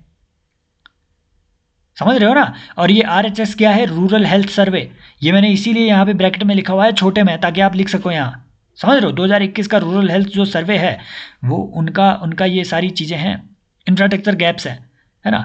तो देन देखिए इंटर ऑपरेबिलिटी इशू है कि वो मल्टीपल फ्रेगमेंटेड प्लेटफॉर्म्स है, स्टेट के अपने प्लेटफॉर्म है, सेंटर के अपने प्लेटफॉर्म है, ऊपर से ट्रस्ट डेफिसिट है लोगों को। फॉर एग्जांपल डिजी डॉक्टर के थ्रू आप टेली कंसल्टेशन कर लें, मान लीजिए ई संजीवनी के थ्रू आप जो है ऑनलाइन दवाएं मंगा लें। इवन अनुपम खैर जो है, अनुपम खैर कुछ एक ऐसे ऐप्स को प्रमोट कर रहे हैं जो कि ऑनलाइन ड्रग डिलीवरी करते हैं, लोगों को उन पर ट्रस्ट ही नहीं है। वाई? ड्रग इज समथिंग जिनको आप अंदर लेते हैं भाई, आप अंदर ले रहे हैं, वो आपके पेट में घुसेगा, कुछ उल्टा सीधा ऊट पटांग कहीं पे डिलीवर हो गया, मर वर गए तो प्रॉब्लम हो जाएगी। तो ट्रस्ट डेफिसिट इन पे है। लैंग्वेज और एक्सेसिबिलिटी बैरियर्स हैं, क्योंकि जितने भी इस तरीके के ऐप है, फॉर एग्जांपल जैसे कोविन ऐप हो गया, है ना, कोवैक्स ऐप, है ना, कोवैक्स इनिशिएटिव, कोविन ऐप, ये सारे जो ऐप्स हैं ये इंग्लिश हिंदी में थे, लोकल लैंग्वेजेस में नहीं थे, तो ये भी एक प्रॉब्लम है ना। और यही चीज़, यही प्रॉब्लम आपके जो है ये आपके ब्रॉड डिजिटल गवर्नेंस के भी इश्यूज हैं same. Quality care of teleconsultations high, है ना, for example high antibiotic prescription की वजह से एएमआर इंडिया में बढ़ रहा है। आपको एएमआर का पता होगा, है ना, एंटी माइक्रोबियल रेजिस्टेंस, समझ रहे हो? उसी के लिए हाँ WHO की एक अवेयर स्ट्रेटजी आई थी, समझ रहे हो? तो इस तरीके की जो चीज़ें हैं ये ओवर प्रेस्क्रिप्शन की वजह से बढ़ रही है। आपने बहुत बार ये रीलें सुन रखी होगी, है ना, रीलें देख रखी होगी कि 10 पढ़ा कोई व्यक्ति बिहार में गांव में मेडिकल प्रिस्क्रिप्शंस दे रहा है ना। वो एक बंदे की रील वायरल हुई थी, उससे पूछा कि आपके पास क्या वो है, बोले नहीं नहीं हम डॉक्टर हैं। बोले कैसे, पढ़े कितने हैं? बोले 10 पढ़े हैं, लेकिन फिर भी डॉक्टर हैं। वो क्यों? क्योंकि वो कहीं पे कंपाउंडर कंप्यूटर का काम करता था, वो गांव में जा करके इंजेक्शन ठोकने लग गया, है ना। ऐसा नहीं है, लेकिन है ना उसने सर्विसेज दी है, ऐसी कोई प्रॉब्लम नहीं है। लेकिन भाई जो भी आपकी हाँ है ना, जो भी इस तरीके की जो प्रैक्टिसेस होती है उससे एंटीबायोटिक्स, कभी भी मान लो जुकाम भी हो गया, वो आपको एंटीबायोटिक दे देंगे, उन्हें मालूम ही नहीं है कि इससे एंटी माइक्रोबियल रेजिस्टेंस भी बढ़ रही है। मार्जिनलाइज्ड ग्रुप्स का एक्सक्लूजन हो रहा है, फॉर एग्जांपल एल्डरली है, पुअर है, ट्राइबल है, रिमोट पॉपुलेशन है, इनके पास नहीं है डिजिटल जो हेल्थ केयर की सर्विसेज उतनी नहीं है, इंटरनेट का एक्सेस नहीं है। रेगुलेटरी और एथिकल कंसर्न्स भी है, वो ये कि फॉर एग्जांपल आप एआई का यूज़ करें हेल्थ केयर में, है ना, अभी वो एआई आपके हेल्थ केयर डेटा का, डिजिटल या फिर मेडिकल इलेक्ट्रॉनिक मेडिकल रिकॉर्ड्स का कैसे वो यूज़ कर रहा है, इस पर कोई क्लियर गाइडलाइंस नहीं है। एआई का यूज आप सभी कर रहे हैं, चैटबॉट्स आप देखिए कहीं पे, है ना, सारे अपोलो हॉस्पिटल्स ने चैटबॉट्स लॉन्च किए हुए हैं, लेकिन उस एआई के गवर्नेंस के लिए अभी तक कोई भी ब्रॉड जो है इस तरीके की गाइडलाइन नहीं लाई गई है। अब आपको हो सकता है इंपॉर्टेंट गवर्नमेंट इनिशिएटिव्स जो है उसमें आपको लिखने पड़े, जैसे Ayushman Bharat digital health mission, इसमें आपकी एक डिजिटल हेल्थ आईडी बनाई जाएगी। इस पे सवाल पूछा है प्री पे, प्री में सवाल पूछा था कि क्या ये कंपलसरी है, नहीं, यही हटाना है वहाँ से। प्री में सवाल पूछा था भाई ये डिजिटल हेल्थ आईडी हर एक व्यक्ति की बनाए जाने की कोशिश की जाएगी, एक यूनिफाइड हेल्थ इंटरफेस क्रिएट किया जाएगा इंटरऑपरेबिलिटी के लिए। Health facility and professional registry, वो जो यहाँ पे ऊपर है ना, वो जो यहाँ पे जो health manpower information system Srivastava committee ने रिकमेंड किया था, है ना, और श्रीनाथ रेड्डी कमेटी ने रिकमेंड किया था, वो सिस्टम जो है अब क्रिएट किया जा रहा है। हेल्थ केयर फैसिलिटी, जो हेल्थ फैसिलिटी रजिस्ट्री है, उसमें क्या होगा, जितने भी आपके enrolled private institutes, enrolled private hospitals और सारे सरकारी हॉस्पिटल्स, उनके पास जितनी हेल्थ केयर फैसिलिटीज़ होगी, मान लो इसके पास ये मशीन है, इसके पास इतने बेड अवेलेबल है, उसका डेटा ऑनलाइन वहाँ पे अवेलेबल होगा, ताकि वो देख सके कि भैया यहाँ इस हॉस्पिटल में बेड अवेलेबल है, यहाँ रेफ़र करो इसे, है ना। प्रोफेशनल रजिस्ट्री भी कि इस हॉस्पिटल में ये वाला स्पेशल, है ना, स्पेशलाइजेशन वाला ये वाला स्पेशलिस्ट है ना, ये वाला कोई वो है, समझ रहे हो, वो मतलब ये सर्जन है, ये इस हॉस्पिटल में अवेलेबल है, वहाँ से बुलाओ, ताकि आपको है ना डेटा वहाँ पे अवेलेबल हो। इसके लिए Ayushman Bharat digital health mission जो है चलाया गया है। फिर national digital health blueprint NITI Aayog ने इशू किया था कि ये एक हेल्थ आईटी आर्किटेक्चर इंडिया में एक सिक्योर हेल्थ आईटी आर्किटेक्चर है ना बनाए। ई संजीवनी में अब तक 14 करोड़ कंसल्टेशन जो है ये हो चुकी है टेलीमेडिसिन की सर्विसेज। फिर देखिए इंटीग्रेटेड हेल्थ इंफॉर्मेशन प्लेटफॉर्म जो है ये 2021 में लॉन्च किया गया। अब इनमें से आपने 2-3 जो है ये याद रखने हैं, है ना। ई संजीवनी याद हो गया, Ayushman Bharat digital health mission, national digital health blueprint NITI Aayog का, और कोविन प्लेटफॉर्म जो कि digital backbone for vaccination drive, है ना, वैक्सीनेशन ड्राइव। तो एक्चुअली इंडिया में एक यू विन प्लेटफॉर्म वैक्सीनेशन के लिए जारी किया गया है, ओवरऑल वैक्सीनेशन के लिए यू विन प्लेटफॉर्म। कोविन उसी का एक है ना, एक कॉपी वर्जन था कोविड के लिए स्पेशली। फिर देखिए एक यूनिक पर्सपेक्टिव है, ग्लोबलाइजेशन का इंडिया के हेल्थ केयर पे क्या इफेक्ट पड़ेगा, पॉजिटिव पड़ेगा नेगेटिव पड़ेगा। फॉर एग्जांपल इंडिया एक मेडिकल टूरिज्म हब बन रहा है और बना भी है। टॉप 10 जो ग्लोबल मेडिकल टूरिज्म डेस्टिनेशन है, $9 बिलियन से ज़्यादा का मेडिकल टूरिज्म इंडिया में होता है, समझ रहे हो, है ना। तो हाँ, हमारी जो उस टाइम की फॉरेन अफेयर्स मिनिस्टर थी सुषमा स्वराज जी, तो उन्होंने एक बार पाकिस्तान की एक लड़की को, इसे कहते हैं ethics in international relations, Pakistan की एक लड़की को उन्होंने हेल्थ वीज़ा इशू भी करवाया।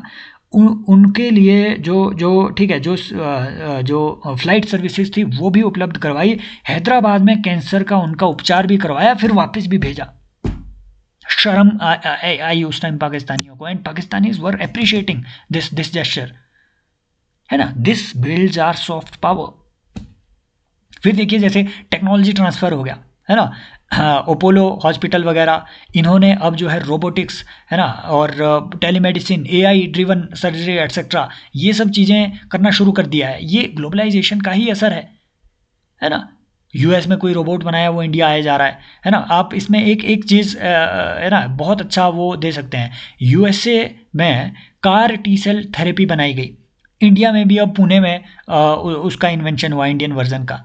तो ये सब ग्लोबलाइजेशन का ही इफेक्ट है। नॉलेज शेयरिंग हो रही है, global pharma hub India around 60% of global vaccine को जो है ये सप्लाई करता है, कोवैक्स इनिशिएटिव के लिए उस वक्त, है ना, गावी के लिए उसके थ्रू जो है इंडिया वो सप्लाई करता है। Cross border collaboration, for example COVAX initiative, ये इंटरनेशनल अलायंस था। कोविड वैक्सीन इनिशिएटिव एक इंटरनेशनल अलायंस था जिसमें गावी वगैरह, Bill and Melinda Gates Foundation et cetera, ये सारे मिलकर के इस इनिशिएटिव को चलाए थे ताकि दुनिया में कोविड की जो वैक्सीनेशन है उसे उसकी डिमांड को फुलफिल कराया जा सके। फिर देखिए प्राइवेट इन्वेस्टमेंट आ रही है ना, जैसे $7.9 बिलियन की प्राइवेट इन्वेस्टमेंट एफडीआई सिर्फ हेल्थ में आई है 2023 तक, डीपीआईआईटी के अकॉर्डिंग 2000 से। ग्लोबल स्किल की मोबिलिटी, इंडियन डॉक्टर फॉरेन में भी जा रहे हैं, वहाँ से जो एक्सपर्ट है इंडिया आ रहे हैं, नॉलेज का एक्सचेंज, WHO, गावी एटसेट्रा, ये कुछ चीज़ें हैं जो पॉजिटिव इम्पैक्ट है। नेगेटिव भी है क्या? यस, ब्रेन ड्रेन, इंडिया के लगभग 70,000 डॉक्टर जो है ये अब्रॉड काम कर रहे हैं भाई, इंडिया में डॉक्टर्स की कमी है ना। हमने देखा ना स्क्यूड डॉक्टर पॉपुलेशन रेशियो है। अर्बन बायस, ये ग्लोबल जितने भी इन्वेस्टमेंट या ग्लोबल जितने कॉरपोरेट हॉस्पिटल्स हैं वो अर्बन एरियाज में आ रहे हैं, रूरल एरिया में अभी भी नहीं है। और जो इम्पोर्टेड टेक्नोलॉजी है, फॉर एग्जांपल जैसे यूएस की जो कार टी सेल थेरेपी थी, chimeric antigen receptor T cell therapy, जो यूएसए की टी सेल थेरेपी थी, वो थेरेपी भाई साहब वो लगभग 45 लाख की थेरेपी थी। इंडियन वर्जन उसका 5-6 लाख में आपको उपलब्ध होता है, लेकिन जो इम्पोर्टेड टेक्नोलॉजी है ये बहुत ही महंगी है। मेडिकल एथिक्स के इशू है, जैसे फॉर एग्जांपल मैंने कमर्शियलाइजेशन का इशू आपको बताया, है ना, IVF की सर्जरी। और देखिए एक और चीज़, ग्लोबल ट्रेंड चला हुआ है, फॉर एग्जांपल कुछ एक ऐसे ट्रेंड इसकी वजह से चल रहे हैं। वेस्ट में एक ट्रेंड चला जो आपका हाइमन रिकंस्ट्रक्शन सर्जरी है, और IVF, है ना, इन विट्रो फर्टिलाइजेशन की सर्जरी एटसेट्रा। इस तरीके की जो सर्जरीज हैं इनमें है ना, इनमें बहुत ज़्यादा वो राइज हुआ है ना। जो लड़कियां हैं they want to reconstruct their hymen et cetera, जो भी है ना, जिस तरीके से, I don't know, I am not a gynaecologist to have more information about vagina, लेकिन भाई साहब ऐसी चीज़ें चल रही है। अब इसमें एथिकल इश्यूज भी है कि पहली बात ये कि आपको ज़रूरत क्या है, if you have something, I mean you should own your sexuality, if you have done something on it, है ना, tell it to your partner कि हाँ भाई ये सब चीज़ें चल रही है, एक एथिकल इशू है। दूसरी एथिकल इशू ये है कि भैया AI का आप यूज़ कर रहे हैं, ग्लोबल लेवल पे कर रहे हैं, अब वो आपके इलेक्ट्रॉनिक मेडिकल रिकॉर्ड्स का कैसे वो यूज़ करेगा, आपको कैसे वो परसीव करेगा, इसका किसी को नहीं मालूम। आप एप्पल वॉचेज अपने बॉडी में, बॉडी वेयरेबल्स का आप यूज़ करते हैं, Apple is noticing every single detail about your body. It is an ethical issue. Epidemiological transition, ये भी देखा कि भैया ग्लोबल लाइफस्टाइल की वजह से जैसे जैसे दुनिया के लाइफ, जितना मटेरियलिस्ट दुनिया के लाइफस्टाइल हुआ है, फॉर एग्जांपल बर्गर खा के बंदों ने अपना मटिया मेट सत्यानाश कर रखा हुआ है, पेट उनके बाहर थल करके आ रहे हैं, इससे बढ़ेगा ना कैंसर, है ना। तो जितने नॉन कम्युनिकेबल डिजीजेज इंडिया में बढ़ रही है खाने के प्रैक्टिसेस की वजह से, बहुत सबसे प्रॉब्लम ये है। पिज़्ज़ा खाए जा रहे हैं, वो खाए जा रहे हैं, ये इतना ऑलिव ऑयल, ये फलाने जगह ऑलिव ऑयल तो ठीक होता है, लेकिन है ना, इंडिया में कहाँ अफोर्ड करेगा कोई उतना वो जो चीज़ें हैं। लेकिन ये सब चीज़ें चल रही है, एपिडेमियोलॉजिकल ट्रांजिशन किस वजह से आ रहा है? ग्लोबल लाइफस्टाइल की वजह से। अनहेल्दी लाइफस्टाइल, 3 बजे उठना इज मुझे इस बात की वो हो रही है, मुझे इस बात की बड़ी टेंशन भी है। There is a big YouTuber, big YouTuber है ना, वो पॉडकास्टर है, वो खुद को ऐसे शो करता है कि मैं हूँ सिग्मा, है ना। खैर, शो करने का लोगों को अधिकार भी है, हम कर सकते हैं, लेकिन है ना, तो फिर देखिए वो एक चीज़ है कि जनजी जिसको सिंबल ऑफ इलिटिज्म मानती है, अगर ये सब लोग भी जिन्हें इतना ज़्यादा जिन्हें सोसाइटी में कम्युनिकेशन, जो सोशल कम्युनिकेशन है उस पर इतना ज़्यादा होल्ड जिनका है, अगर वो भी उसे आइडियल मानने लग जाए। फॉर एग्जांपल उसने कहा कि मैं उस टाइप का बंदा हूँ कि 4 बजे उठूँगा, 6 बजे रेडी और उसके बाद काम रात में। ये बायोलॉजिकली भी करेक्ट नहीं है, लॉजिकली भी करेक्ट नहीं है। इस चीज़ को रोकने की ज़रूरत है। रात बनी है सोने के लिए, हालांकि मैं इस टाइम रात में रिकॉर्ड कर रहा हूँ, उतनी रात नहीं है। रात बनी है सोने के लिए, तो रातों में सोइए, दिन में काम करिए, उसके लिए बना हुआ है ये, है ना। अब ये सब जो वेस्टर्न लाइफस्टाइल की प्रैक्टिसेस है, इससे अनहेल्दी और कोई चीज़ हो ही नहीं सकती है, समझ रहे हो। फिर देखिए हेल्थ इनिक्विटी इससे बढ़ रही है ना। इसी चीज़ से आप कह सकते हैं कि भैया 65% आउट ऑफ पॉकेट एक्सपेंडिचर, नहीं, ये एक्चुअली पुराना है। 47% जो है इंडिया का जो आउट ऑफ पॉकेट एक्सपेंडिचर है। पेंडेमिक वल्नरेबिलिटी जैसे कोविड-19 वगैरह, ये क्यों हुआ? चाइना से आया ना, है ना, वुहान वायरस था, चाइना से आया। दूसरी बात कि इंडिया में न्यूट्रिशन क्राइसिस का भी इशू है। डेटा वही है जो ऊपर हमने देखा, न्यूट्रिशन क्राइसिस इशू है। अब फॉर एग्जांपल इसमें अगर आपको इंट्रो लिखना हो न्यूट्रिशन क्राइसिस का, तो याद रखना ये कि तैत्तरीय उपनिषद में एक बात कही है कि अन्नम व प्राणिनाम प्राणः, कि food indeed is the life breath of all the living beings. अन्नम व प्राणिनाम प्राणः, बस ये याद रखना है। यहां से शुरू कर दो, इंट्रो लिख दो। अब इंडिया में जो न्यूट्रिशन क्राइसिस है किस वजह से चल रहा है? चाइल्ड स्टंटिंग, वेस्टिंग, डेटा मैंने ऊपर लिख दिया है, आपको रटना पड़ेगा। Anaemia epidemic, 57% women they are anaemic, 67% children they are anaemic. Poverty and food insecurity, है ना, कि ग्लोबल हंगर इंडेक्स में 2025 में जो इंडिया की रैंक है 105, और ऐसे रैंक याद रखने चाहिए, ऐसे रैंक याद रखने चाहिए, है ना। फॉर एग्जांपल ट्रांसपेरेंसी इंटरनेशनल की जो करप्शन परसेप्शन इंडेक्स है उसका रैंक याद रखो। For example reporters without borders का जो इंडिया का रैंक है ना, उसे याद रखो। फॉर एग्जांपल, है ना, आई थिंक 151 समथिंग वो थे। तो freedom of speech and expression पे जब भी वो सवाल पूछे उसमें शुरुआत ऊपर से कर दो, तो वो एक अच्छा फैक्चुअल स्टार्ट होती है।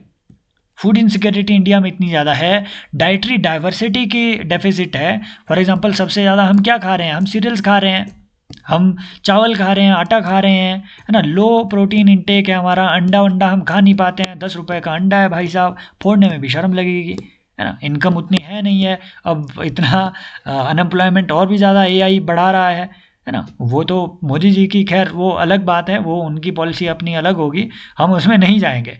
फिर देखिए मैटरनल माल न्यूट्रिशन बढ़ रहा है। 23% वुमेन जो है भाई, इनका बीएमआई गड़बड़ है, कुछ छोटी की छोटी है ना।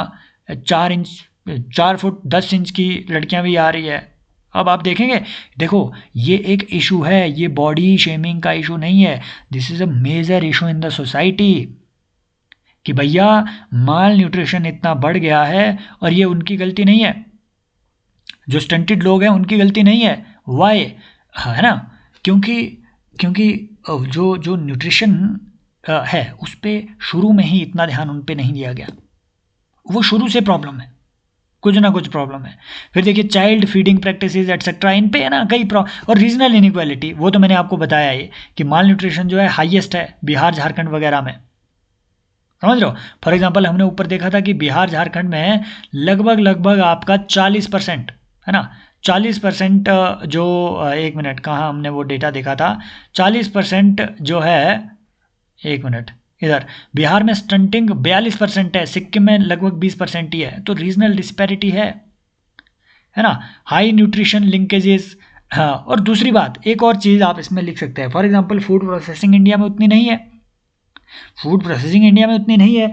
तो जो आपकी शांता कुमार कमेटी थी, दूसरी बात एफसीआई पे, शांता कुमार कमेटी ने ये बात नोटिस करी, आप चौंक जाएंगे अगर आपको ये फैक्ट पता नहीं है, कि 40% इंडिया में फूड वेस्ट होता है, एफसीआई के अंदर और एफसीआई के बाहर इतना फूड वेस्ट होता है। रेस्टोरेंट में फूड को वेस्ट करना एक इलीट प्रैक्टिस मानी जाती है। जाहिल, वाहियात, गवार लोग हैं वो लोग। मेरी बात समझ रहे हो? तो केस स्टडीज इसमें लिखनी है आपने कि भैया दुनिया में क्या क्या हुआ। ब्राजील ने जीरो हंगर, फोम जीरो नाम का एक प्रोग्राम चलाया था। इसमें कंडीशनल कैश ट्रांसफर्स किए गए, स्कूल में मील दिए गए, लोगों को कंडीशनल कैश ट्रांसफर दिए गए कि भैया इनका यूज आपने सिर्फ खाने में करना है। बांग्लादेश ने कम्युनिटी बेस्ड न्यूट्रिशन का प्रोजेक्ट चलाया। जापान का, ये तो याद रखना, शुकोइकू जो इनका प्रोजेक्ट है, ये फूड एजुकेशन का प्रोजेक्ट है। रवांडा का मॉडल तो कम्युनिटी हेल्थ वर्कर का हमने ऊपर देख ही लिया है ना, जिपलाइन प्रोजेक्ट एटसेट्रा। रवांडा ने हेल्थ में बहुत सारे एक्सपेरिमेंट किए हैं। तो जापान का शुकोइकू तो याद रखना ही रखना, ब्राज़ील का फोम जीरो याद आप रख सकते हैं, रवांडा का मॉडल, जापान का मॉडल, ये बाकी है ना, कमिटी सजेशन वही है जो ऊपर हमने देखे, वही है।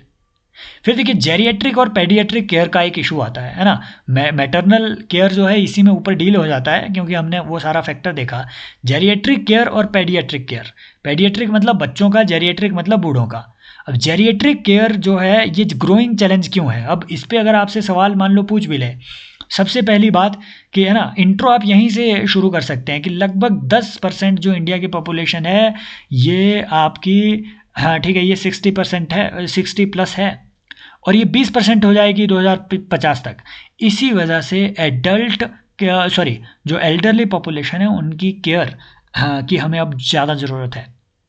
नॉन कम्युनिकेबल डिजीज़ की जो बर्डन है ये बढ़ रहा है, 63% हो गई है ना। बूढ़ों में ये ज़्यादा होती है, उन्हीं में आपको ये सारी चीज़ें मिलेगी, इंसोमिनिया वगैरह देखने को मिलेगा, बायपोलर डिसऑर्डर उनमें आपको देखने को मिलेगा, कैंसर उनमें आपको देखने को मिलेगा। तो जैसे जैसे ओल्ड एज पॉपुलेशन बढ़ेगी वैसे वैसे आपको जो है ऐसे इश्यूज भी देखने को मिलेंगे। और ये वही तो क्वेश्चन था कि the increase in life expectancy in our country has led to newer health challenges in the community. What are those challenges, वो क्या है?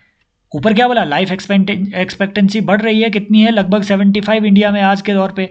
अब इससे क्या होगा, बूढ़े लोग ज़्यादा होंगे। इससे क्या चैलेंज आ रहे हैं, वो ये चैलेंज है क्या, नॉन कम्युनिकेबल डिजीज़ का रिस्क होना, जेरिएट्रिक इंफ्रास्ट्रक्चर का गैप है कि भैया हमारे पास उतने ज़्यादा लॉन्ग टर्म केयर और पैलिएटिव सर्विसेज नहीं है ना। फाइनेंशियल हार्डशिप्स हैं, 2/3 जो एल्डरली पॉपुलेशन है ये डिपेंडेंट है, ये अपना कुछ नहीं कर रहे हैं, है ना, पेंशन भोगी हैं या फिर अपने उन पे डिपेंडेंट है, बच्चों पे।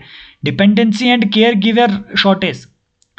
दूसरी बात फेमिनाइजेशन ऑफ एजिंग, इसकी वजह से क्या होता है, देखो वुमेन की जो लाइफ एक्सपेक्टेंसी है इंडिया में वो ज़्यादा है, मर्द जल्दी मर जाते हैं, वो सांप से खेलेंगे, बिच्छू से खेलेंगे बेचारे, है ना। वो कुछ एक तो वो यूट्यूबर है, वो करेंगे, आइए गाइस आज हम करेंगे बम के साथ एक्सपेरिमेंट, देखिए फटता है कि नहीं फटता है, ग्रुप बम बना है वो फटेगा ही, है ना। वो ऐसे काम करेंगे, फिर वो मर भी जाएंगे। दूसरी बात वो, है ना, खैर ये अलग लेवल पे हम जा रहे हैं, वो अलग चीज़ें हैं। तो फेमिनाइजेशन ऑफ एजिंग बढ़ रही है, इससे क्या है भाई, विडो वुमन जो है ये और ज़्यादा सफ़र करती है, ठीक है। तो ये भी एक इशू है। और दूसरा मेंटल हेल्थ का एक आइसोलेशन का इशू है। 20% जो एल्डरली पॉपुलेशन है इंडिया में वो डिप्रेशन का शिकार है। 10% जो यूथ है, एडल्ट है इंडिया में, वो डिप्रेशन का शिकार है। डिजिटल डिवाइड जो है ये, है ना, ये हेल्थ एक्सेस वगैरह, ये भी एक इशू है कि भैया हम टेलीमेडिसिन दे रहे हैं, ई संजीवनी दे रहे हैं, लेकिन जिनको सबसे ज़्यादा ज़रूरत है ई संजीवनी की, देखो मर्द लोग जो है ना, जो एडल्ट लोग हैं वो तो बाहर घूमने भी जाते हैं, वहाँ से वो दवाइयाँ ले ले। बूढ़ों को ज़रूरत है ना, बूढ़ों को ज़रूरत है, बुजुर्गों को ज़रूरत है इनकी, उनके पास टेलीमेडिसिन या ई हेल्थ स्कीम्स इनका यूज़ करने की वो है ही नहीं। वो समझ रहे हो, वो हाँ क्या कहते हैं, डिजिटल हेल्थ सर्विसेज के लिए उनकी डिजिटल एजुकेशन उतनी है ही नहीं। सेम इश्यूज आपके है ना, आपके पेडियाट्रिक केयर के भी हैं कि high infant and child mortality, है ना। जैसे IMR जो है 2020 के अकॉर्डिंग लगभग इन्फेंट मॉर्टेलिटी रेट 27 पर 1000 हो गया है। 1000 लोगों पे 27 इन्फेंट मर भी जाते हैं। माल न्यूट्रिशन का इशू है, हमने ऊपर ये डेटा ऑलरेडी पढ़ रखा है। लो इम्यूनाइजेशन कवरेज है, 76% है ना, अभी इतना ही इम्यूनाइजेशन हुआ है मिशन इंद्रधनुष के बावजूद। नियोनेटल केयर इंफ्रास्ट्रक्चर की कमी है ना, shortage of special newborn care units etcetera, है ना, हर हॉस्पिटल में नहीं होता है। शहर में सिर्फ 1-2 हॉस्पिटल ऐसे होंगे जहाँ पे कि आपकी चाइल्ड बर्थ भी करवाई जाएगी, सारे हॉस्पिटल्स में नहीं होता है ये, समझ रहे हो, क्योंकि ये काफ़ी रिस्की काम होते हैं, इसके लिए स्पेशलाइज वर्क फोर्स चाहिए। चाइल्डहुड डिजीजेस, एनसीडी बढ़ रही है ना, ओबेसिटी, डायबिटीज़ बच्चों में होना ये एक प्रॉब्लम है अब नहीं। Inequity access, tribal, rural, urban बच्चे, इनकी जो है इनकी इंस्टीट्यूशनल डिलीवरी नहीं हो रही है भाई, 88% ही इंस्टीट्यूशनल डिलीवरी है इंडिया में। फिर मेंटल हेल्थ केयर जो है ये भी एक बड़ा इशू है कि सिर्फ एक साइकेट्रिस्ट है भाई इंडिया में 4 लाख लोगों पे, 4 लाख चिल्ड्रन पे, है ना। खैर इतना डेटा आपको हर चीज़ का याद नहीं रखना है, एटलीस्ट ये रखो, है ना। और रिकमेंडेशन वही ऊपर जो हमने पढ़ी वही रिकमेंडेशन इन इशू के लिए आपने यूज़ करनी है। फिर मेंटल हेल्थ केयर का इशू आता है। देखिए जब भी मेंटल हेल्थ केयर पे आपको स्टार्ट करना है, आपको यहाँ से स्टार्ट करना है। लगभग 10.6% ऑफ एडल्ट जो है इंडिया में ये मेंटल डिसऑर्डर, 20% ऑफ जो ओल्ड एज पॉपुलेशन है ये मेंटल डिसऑर्डर का यूज़ से सफ़र करते हैं।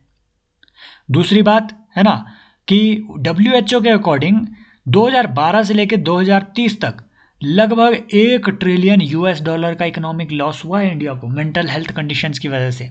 ये WHO का डेटा है। ओह ये ऊपर थोड़ा आना चाहिए था एक्चुअली, हाँ है ना। जो आप सॉफ्टवेयर का यूज़ मैं इसमें करता हूँ थोड़ा प्रेजेंटेबल इनको बनाने के लिए, तो वो कैनवा है। तो कैनवा में ऐसा होता है कि एक ही पेज बनता है ऊपर से नीचे तक, एडजस्ट वो अपने हिसाब से करता है। तो कई बार बीच में ऐसी जो स्पेसिंग्स है वो आपको देखने को मिलेगी, है ना, वो आप अपने हिसाब से देख लेना। Issues regarding mental health care in India. Number 1, low recognition, है ना, हाई प्रेवलेंस है, लो रिकग्निशन है कि भैया हर 7वें इंडियन में एक इंडियन को मेंटल हेल्थ केयर इशू है, लैंसेट की रिपोर्ट के अकॉर्डिंग, है ना। लेकिन रिकग्नाइज इसे नहीं किया जाता है, कोई रिकग्नाइज नहीं करेगा कि हाँ मैं पागल हूँ, क्योंकि समझा ही जाता है इसमें जो है, हाँ, इसमें स्टिग्मा और अवेयरनेस डेफिसिट जो है अटैच्ड है।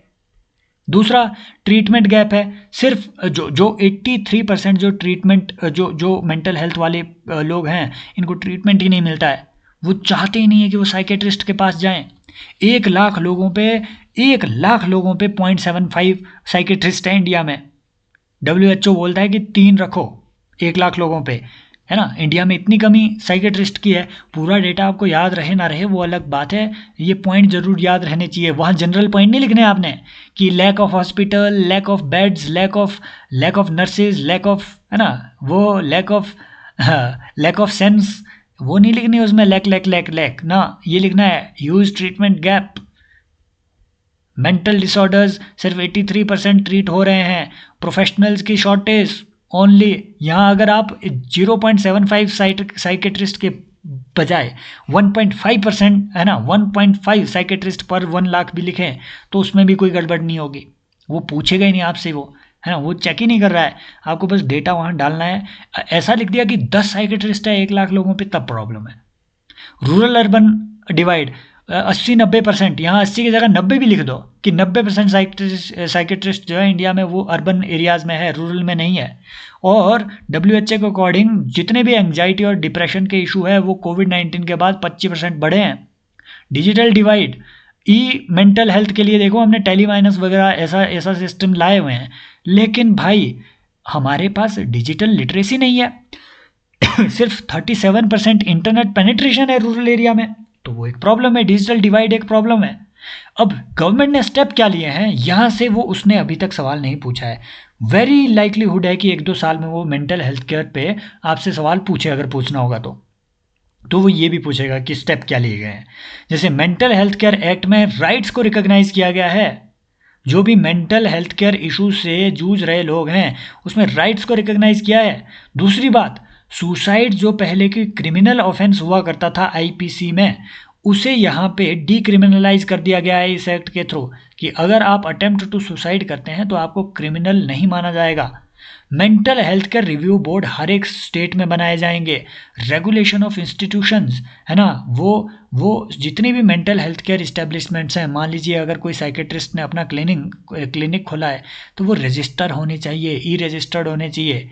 इंश्योरेंस पैरिटी, कि मेंटल इलनेस की भी जो इंश्योरेंस है वो फिजिकल इंश्योरेंस के बराबर होनी चाहिए इंडिया में। ऐसा नहीं कह सकती है कि इंश्योरेंस कंपनियां कि नहीं नहीं ये मेंटल इंश्योरेंस को क्लेम कर रहा है, इसको थोड़ा कम क्लेम दो, नहीं, बराबर पैरिटी होनी चाहिए। Deinstitutionalisation and community care, कि इसमें एक बात का फोकस किया गया है कि आप जो है कम्युनिटी केयर को बढ़ावा दो मेंटल हेल्थ इशू से निपटने के लिए। तो ये तो हो गया मेंटल हेल्थ केयर एक्ट। उसके बाद आता है आपका टेलीमानस सर्विस, ये सबसे अच्छी चीज़ है। स्टेट लेवल पे, यूटी लेवल पे टेलीमानस के सेल बनाए हुए हैं। तो 24x7 है ना, 24 घंटे 7 दिन आप जो है टेलीमेंटल हेल्थ सर्विसेज वहाँ से अवेल कर सकते हैं टेलीफोन से, है ना। फिर देखिए मेंटल हेल्थ का जो चीज़ें हैं ये Ayushman Bharat health and wellness centres में इंटीग्रेट कर दिए गए हैं जो आपके पीएचसीज हैं। फिर देखिए मानस मित्र, ये एक नया डिजिटल प्लेटफॉर्म जारी किया गया है टेलीमाइनस के अंडर ही। एक किरण प्लेटफॉर्म है, ये भी एक हेल्पलाइन है जो मेंटल हेल्थ केयर असिस्टेंस के लिए जारी की गई थी। कंक्लूजन आप देखिए ये लिख सकते हैं कि healthy mind builds a healthy nation, है ना। Hence a mind well cared for is a nation well prepared, कि एक ऐसा दिमाग जिसकी आप अच्छे से देखभाल करो, इससे आपका एक कंट्री ऐसी बनेगी जो कि वेल प्रिपेयर्ड हो किसी भी तरीके के क्राइसिस से। ये आपका इसमें है ना कंक्लूजन हो गया। फिर देखिए केयर इकोनॉमी भी मैंने कोशिश की है कि हर चीज़ आपके यहाँ कवर हो। केयर इकोनॉमी पढ़ने के लिए आपको कहीं दूसरी जगह ना जाना पड़े। तो आप जब भी केयर इकोनॉमी का आपसे सवाल पूछें, जैसे मैंने सुबह भी पूछा था, है ना, PYQ रिसर्च प्रोग्राम में, तो केयर इकोनॉमी पे जब भी आपसे सवाल पूछें बोलो कि 15 से 17%, क्योंकि देखिए केयर इकोनॉमी जो है लार्जली अनपेड है, तो इस पर कोई भी फिक्स एस्टिमेट नहीं है, कोई एस्टिमेट नहीं लगा पा रहा है कि जो केयर इकोनॉमी का कंट्रीब्यूशन है वो जीडीपी में कितना है, लेकिन 15 से 17% इंडिया की जीडीपी का जो कंट्रीब्यूशन है वो अनपेड केयर वर्क का है। और अकॉर्डिंग टू टाइम यूज सर्वे, जो है ना, वुमेन जो है लगभग 299, जो लेटेस्ट टाइम यूज सर्वे है उसमें, है ना, 2024 का, उसमें 289 है।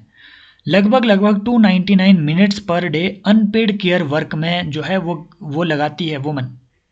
तो वुमन इसमें जो है जेंडर का एंगल भी है। अगर वो आपसे पूछे कि what do you mean by care economy, तो ऊपर ये डिस्क्राइब करके बताना है कि केयर इकोनॉमी में क्या क्या चीज़ें आ रही है। चाइल्ड केयर सर्विसेज आ रही है, एल्डरली केयर सर्विसेज। ये देखिए ये जो चार्ट है ये लिया गया है नीति आयोग का केयर इकोनॉमी पे एक रिसर्च डॉक्यूमेंट आया हुआ है, ठीक है। तो उस विजन डॉक्यूमेंट से ये चार्ट लिया हुआ है ना। Elderly care services, early childhood learning, है ना, remittance from care workers et cetera, ये सब चीज़ें आपकी केयर इकोनॉमी का इकोसिस्टम का पार्ट है। Community based organisation, community run care services, creche operations et cetera, ये सब केयर हेल्थ, है ना, केयर सर्विसेज में आती है, क्रैश फैसिलिटी एटसेट्रा सब। फिर देखिए पोटेंशियल क्या है इंडिया में, है ना। एक इकोनॉमिक ग्रोथ का ड्राइवर हो सकता है अगर मान लीजिए आप अनपेड केयर वर्क को पेड कर दें, तो भाई लगभग, है ना, इतने सारी वुमेन को, तो ये एक तरीके से ये एक जॉब के तौर पे चीज़ें चलेगी। ILO का मानना है कि 300 मिलियन से ज़्यादा जॉब जो है ये क्रिएट की जा सकती है बाय 2035। वुमेन का पार्टिसिपेशन है, फेमिनाइजेशन ऑफ केयर इकोनॉमी, है ना, लगभग खैर अभी जो लेटेस्ट PLFS है ना, इसमें वुमेन का पार्टिसिपेशन बहुत बढ़ा है 41%। इसीलिए मैंने ये डेटा 2022 का इसमें डाल रखा है। वो क्यों? एक डिसेप्टिव डेटा। जब भी आपको दिखाना हो कि वुमेन का वर्कफोर्स में पार्टिसिपेशन कम है तो 2021-2022 का PLFS का डेटा डालो, क्योंकि उस वक्त वाकई में 23% के आसपास वुमेन का वर्कफोर्स पार्टिसिपेशन था।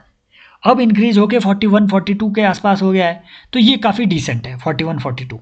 मेरी बात समझ रहे हो? तो अगर आपको नेगेटिव पॉइंट बताना है ना तो पुराना डेटा यूज़ करो कि अकॉर्डिंग टू PLFS 2023 वहाँ लिखो कि 27% के आसपास PLFS है, और इसमें वुमेन का जो पार्टिसिपेशन है वो केयर इकोनॉमी में ज़्यादा है ना। और फिर डेमोक्रेटिक ट्रांजिशन कि इंडिया हैज़ 140, स्पेशली इंडिया के पास लगभग 10-11% जो है एल्डरली पॉपुलेशन है, तो केयर इकोनॉमी का हाई पोटेंशियल है। चाइल्ड डेवलपमेंट गेन्स, है ना, न्यूट्रिशन हो गया, अर्ली लर्निंग आउटकम होगी, केयर इकोनॉमी से ये सब चीज़ें बेटर होगी अगर आप, है ना, अगर आप केयर इकोनॉमी वहाँ पे क्रिएट करते हैं। Social security strengthening, SDG 3 SDG 5 ये सब चीज़ें आपकी जो है ये बढ़ेगी। और PPP मॉडल का एक है ना हाई चांसेस है इसमें केयर इकोनॉमी में, कि गवर्नमेंट भी केयर इकोनॉमी में प्रमोट करे और प्राइवेट एजेंसीज, फॉर एग्जांपल अगर अगर है ना, मान लीजिए even private NGO care economy के लिए एक NGO आप चला सकते हैं जो कि एल्डरली केयर सर्विसेज प्रोवाइड करेंगे, कुछ एक है ना नॉन प्रॉफिट ऑर्गेनाइजेशन के तौर पे, उनसे थोड़ी है ना, लोगों से थोड़ी कंट्रीब्यूशन लेकर के आप कोई वॉलंटियर वहाँ भेज सकते हैं केयर इकोनॉमी, उनको रोज़गार मिल जाएगा और लोगों का भी, है ना, फॉर एग्जांपल कोई जॉब में है, उनके पिताजी हैं, वो उनको उनको केयर के लिए किसी वॉलंटियर की ज़रूरत है तो दे कैन वॉलंटियर, उनका भी हो जाएगा, इनका भी हो जाएगा। So these are potential, but there are issues. For example unpaid nature of care work, women जो है लगभग 300 मिनट पर डे लगा रही है, हाँ ठीक है, इस केयर वर्क पे, तो 6×3 = 18, 6×4 = 24, 6×5 = 30, है ना, लगभग लगभग 5 घंटे, है ना, 4.8 आवर्स के आसपास जो है वुमेन लगाती है अनपेड वर्क में, डोमेस्टिक वर्क में।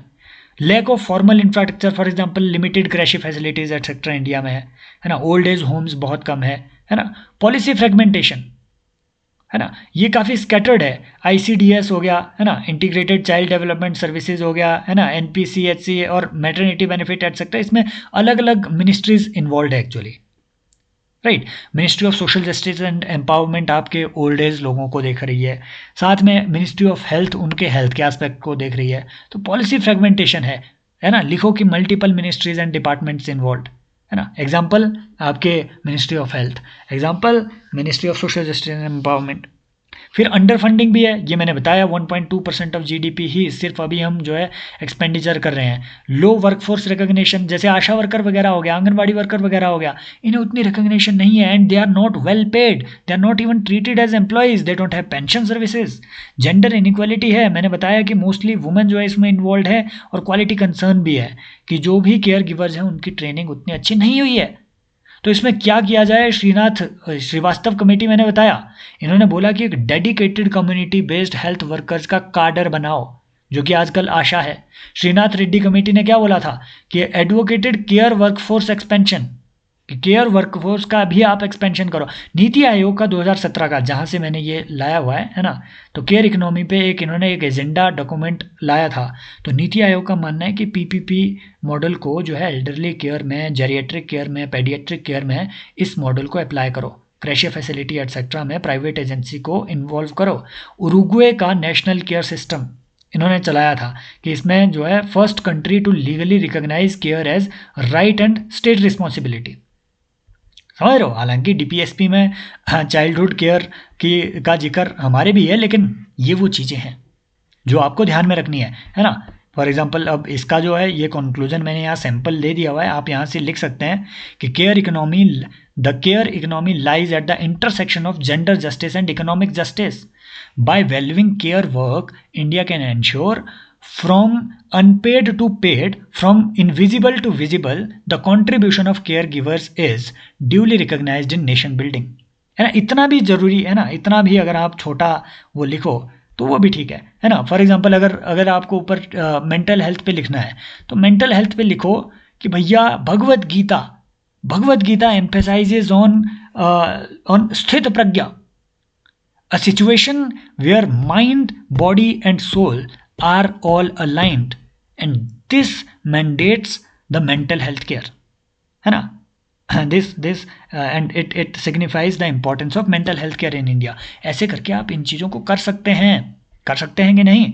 इसमें आपका पूरा जितना भी हेल्थ केयर का चीज़ है इस 1 घंटे में मैंने कोशिश की है, आई होप, है ना। ये जो चीज़ अगर कोई मुझे यूट्यूब पे अभी देख रहा है तो भाई आप इस प्रोग्राम को ज्वाइन कीजिए।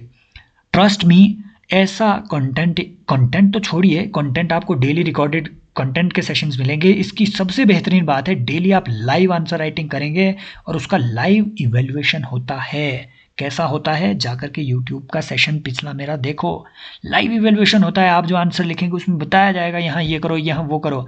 ऐसा नहीं है कि जैसे आपकी नॉर्मल टेस्ट सीरीज में लिखा जाता है कि नहीं इंट्रो इज़ फेयर, है ना, conclusion is fair, do it more, है ना, ऐड मोर डेटा। वो क्या डेटा ऐड करना है भाई बताओ तो, वो ये डेटा ऐड करना है, समझ रहे हो। तो आप ज्वाइन कर सकते हैं civilspot.in पे जाइए, है ना। यहाँ जो है ये जो PDF है ये आपको मिलेगी सिर्फ civilspot.in पे एनरोल करके। ये सारी PDFs वहाँ पे अपलोड होती हुई आपको देखने को मिलेगी। और जो लोग वहाँ एनरोल्ड हैं उन्हें मैं बता दूँ कि इन PDFs को बहुत संभाल के रखना है। ये आपको अगले 3 मेंस के लिए कम से कम काम आएंगी, है ना। इतना कंसाइज डेटा और इतना कंसाइज पॉइंट्स, और आई डोंट थिंक आपको वो कहीं दूसरे किसी नोट्स में एक जगह पे मिलेगा। क्लियर। हेल्थ यहाँ पे आपका क्लियर होता है। नेक्स्ट सेशन हमारा एजुकेशन पे होगा। पहले हम कुछ फैक्चुअल टाइप की चीज़ें कवर कर रहे हैं ताकि जो एनालिटिकल चीज़ें हैं, फॉर एग्जांपल कास्ट, रिलीजन, है ना, ठीक है, जो एथनिसिटी, इस तरीके के जो सोशल इश्यूज हैं उन्हें हम इन 2-3 सेशंस के बाद अगले 2-3 सेशंस में डिस्कस कर सके। लगभग 6 सेशंस में हमारा सोसाइटी का जो सबसे ब्रॉड चीज़ है वो हमारे 6-7 सेशंस में कंप्लीट हो जाएगा। Thank you so much, take care, bye bye, as always love you all. और फुल GS का देखिए आपको इस कोर्स में मिलेगा, है ना। पूरा GS1, GS2, GS3, GS4 आपको full content, full enrichment, full practice आपको यहाँ पे देखने को मिलेगी। ज्वाइन कीजिए, ये आपकी बेस्ट वो हो सकती है investment. Thank you so much, take care, bye bye, as always love you all. And comment section में ज़रूर पार्टिसिपेट कीजिए।